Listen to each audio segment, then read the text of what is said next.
A plain book designed for plain people. Letters of John Newton. All Scripture is God-breathed and is useful for teaching, rebuking, correcting and training in righteousness, so that the man of God may be thoroughly equipped for every good work. 2 Timothy 3:16 and 17. When the Spirit of truth comes, he will guide you into all the truth. John 16:13. A few minutes of the Spirit's teaching will furnish us with more real, useful and experimental knowledge than toiling through whole folios of commentators and expositors. It will be our wisdom to deal less with the streams and be more close in applying to the fountainhead. The Scripture itself and the Spirit of God are the best and the only sufficient expositors of Scripture.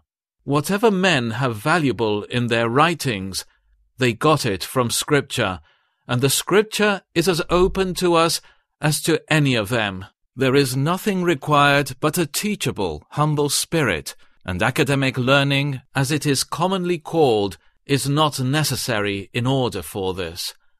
As a minister, I endeavour to avoid all panaceas, singularities, hidden truths and new discoveries in Scripture. I wish to advance nothing which I cannot maintain upon the authority of the Bible in our English language, which I deem sufficient to make us and our hearers wise unto salvation. The New Testament is a plain book designed for plain people.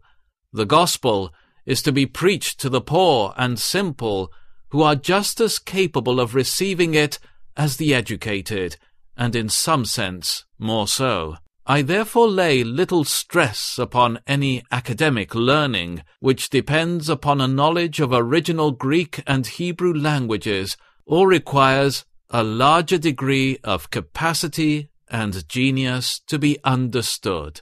From a child you have known the Holy Scriptures, which are able to make you wise for salvation through faith in Christ Jesus. 2 Timothy 3:15.